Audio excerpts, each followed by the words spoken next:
Despair can also come when our greatest hopes are thwarted. And we find this in Götterdammerung, the very last opera of Wagner's epic ring cycle, some 14 hours of music. Götterdammerung, or Twilight of the Gods, deals with the downfall of Wotan, the king of the gods, and his kin, and the burning of Valhalla, their home, their palace. The musical excerpts that we're going to hear that illustrates despair in this playlist is Siegfried's funeral music. Siegfried is at first seemed to be the hero of this story.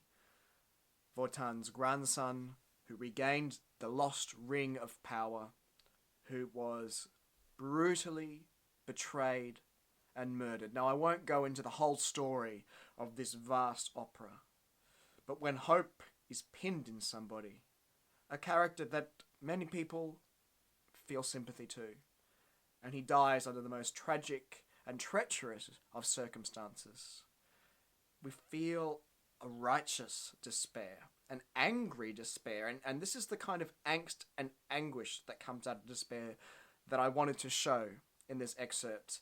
And there's a brilliant YouTube video that I want to illustrate in this playlist, and it's actually not a performance. It's in the rehearsal studio of the Vienna Philharmonic with Georg Scholti conducting in a most visceral and powerful and almost angry way himself. He had the nickname of the Screaming Skull, and you can see the power that Scholti brings to this most desperate of music. You'll also hear the use of what we call leitmotifs. This is something that you might have heard in movies like Star Wars, when a character or an idea has a particular melody or chord progression or musical idea that comes every time you encounter this character or emotion or idea or object. And it was Wagner who first introduced this to music, this leitmotif.